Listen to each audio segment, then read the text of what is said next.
Tout d'abord, je voudrais vous rassurer.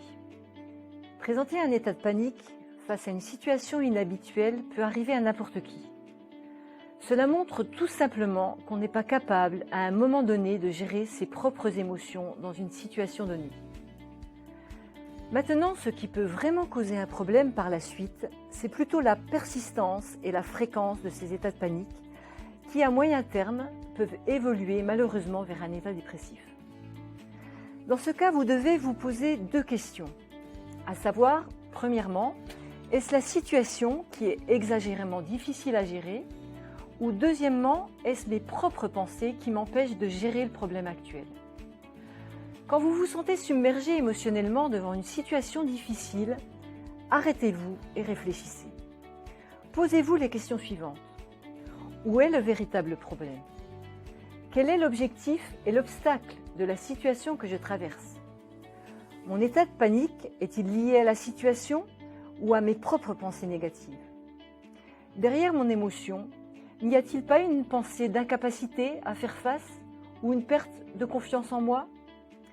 À travers cette série de questions, vous devez arriver à prendre conscience que derrière votre angoisse, vos palpitations ou vos sueurs froides, il y a des émotions négatives qui proviennent directement de vos pensées. Par exemple, vous pouvez paniquer parce que vous n'allez pas bien, parce que vous êtes fatigué, parce qu'émotionnellement vous avez subi un traumatisme récent, ce qui rend la situation plus difficile à gérer. Ou est-ce encore plus profond et plus ancien? Peut-être en effet que le traumatisme que vous vivez à l'heure actuelle réactive un traumatisme bien plus ancien, qui vous a donné une mauvaise image de vous, qui montre que vous manquez d'estime de soi, de confiance en soi, et que vous n'allez pas arriver à gérer ce problème qui surgit maintenant. Et vous vous demandez donc comment faire pour que ça change? Alors tout d'abord, décelez l'état de la pensée qui vous gouverne. Êtes-vous conditionné par une vision très personnelle que vous avez de vous et des événements extérieurs? Ensuite, ne vous laissez pas envahir par votre émotion, mais analysez ce qui dans vos pensées va vous donner les moyens d'y faire face. Vous pouvez y arriver. Ne vous inquiétez pas, face à une situation ou à un problème inhabituel, il y a toujours différentes solutions à envisager. Qui dit solution, dit avantage, certes, mais aussi inconvénient.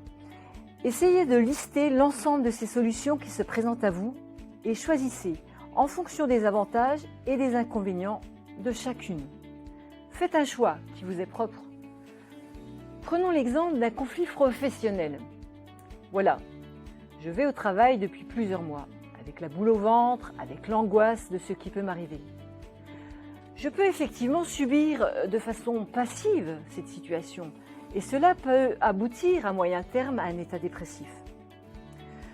Supposons que c'est le supérieur qui abuse de ma gentillesse, qui abuse de mon manque de confiance en moi et me surcharge de travail. Plutôt que de fuir la situation, soit à travers un arrêt maladie ou un état dépressif, ne dois-je pas aborder et affronter véritablement le problème? Quelle solution se trouve devant moi? Réfléchissons. Je peux effectivement aller voir le supérieur et lui exprimer la surcharge de travail ou lui dire qu'il a une trop grande influence sur moi. Peut-être a-t-il tendance à me manipuler. Je peux chercher quelqu'un d'autre en qui j'ai confiance pour lui exprimer ma situation et obtenir légitimement une diminution du poids de ma charge de travail. Ou enfin, dois-je tout simplement envisager un changement professionnel, un changement dans ma carrière? On voit que dans cette situation, les facteurs individuels entrent en jeu. En fonction de mes capacités personnelles, en fonction de la situation, en fonction des opportunités, je vais choisir telle ou telle solution. N'oubliez pas quelque chose de fondamental, il s'agit de vous respecter, d'écouter vos émotions et de ne pas réagir de façon impulsive, puis de foncer dans une solution étriquée et maladroite. À partir du moment où j'ai compris que derrière mes émotions, il y a des pensées qui gouvernent ma façon de voir les choses, je choisis de m'approprier ma propre pensée, de m'approprier ma solution face à tel ou tel problème, ce qui apaisera cet état de panique et me permettra d'avoir le sentiment de maîtrise face à la situation. N'est-ce pas ce que vous voulez essayer de faire? D'autres y sont arrivés avant vous, alors pourquoi pas vous?